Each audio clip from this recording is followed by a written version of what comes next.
So yan guys, ganito po mag install ng DRL. So yan po, itong isa naka-ready na siya. So papakita ko lang sa inyo. Bali connection na lang po ang itatap natin. So ayan, negative and positive ng spark and then signal light. So ito na po yung connection niya galing sa mismong ECU hanggang sa switch sa harap. So ayan. So ito-test natin kung alin din yung signal light positive and then signal light negative. Yung positive ng DRL or then negative. So yan po yung signal light and then ito naman po yung DRL. So sa ilalim sa dumaan, so sinundan ko na yan. So dito nakatap yung orange ay yung black and then yellow, then yung white and then yung black. So para sure tayo, mag-diode test tayo. Using diode test, ganito po ang tamang para hindi mo na kailangan i-on yung susi o mag-signal light o consumer ng battery. So set mo siya sa diode test. Ayan. So, check muna natin kung common ground. Common ground. And then testing natin. Dapat 0, 0 ibig sabihin common. So yan yun, common ground. So hanapin natin yung ground. Ayan. Testing. Ground.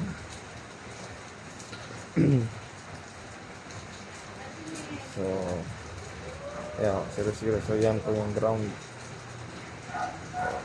So 0, 0 sa ground ulit. And then sa ating isa yung dilaw. So may nababasa siyang 1 ohm. So yan po kasi yung bulb sa likod. So nabasa niya yung bulb. 1 ohm siya or 10 ohm siya kasi nga 12 volts. Ibig sabihin yan yung positive ng signal light. So yung DRL natin is LED. So kailangan may makita tayong diode test dyan na LED. So, ito po. Negative. So, last 3. So yan yung white. So malamang yan yung positive, negative, negative. Ayan. So para sure. Ayan. Natin. So diode test dapat yan. So ayan. So sakto diode test. So yan yung positive ng DRL or yung parang park light. So yan. Ganyan po. So ang tamang pag-splice naman po para hindi na tayo mag-wire tappings o mag-cut ng wire. So ganito po. Yan. In-splice ko siya. So hindi ako nag-cut ng wire. So isinukso ko lang po siya sa Molex. Kung titingnan niyo po mabuti. So wala po tayong pinutol na wire o pinat. In-splice ko siya kasama ng Molex. So bago pinasok. So ganyan po. Same din po sa likod. Tingnan niyo po naman sa likod. So tingnan niyo lang mabuti yan. So, sa likod naman tayo. So doon naman po yung sa likod. So yan. Same lang din. Ganito lang din procedure. So yung white park light. So sinukso ko lang sa Molex. Yan po.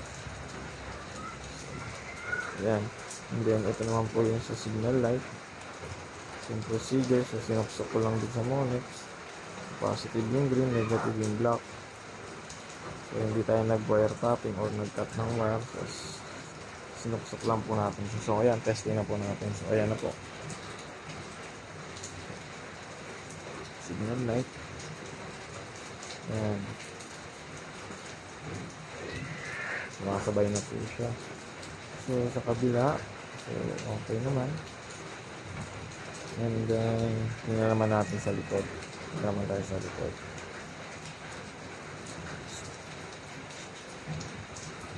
And then ayan, yan po sa likod. So dyan ko po siya nilagay sa gilid.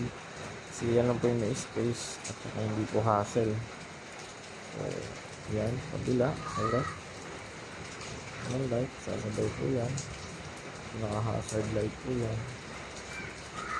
So yan po ang tamang pag-install or para hindi na wala ang warranty ng wiring. Naiwasan natin yung void warranty. So ayan. So, ayan, boom, park light. Iba po. Okay na. Same din sa harap. Check mo naman yung harap. So park light. Yan. Para sa expander, sa ilalim ko po nilagay. So, no void warranty, so okay na. Expander GLX manual transmission. Thank you. Pa-share po.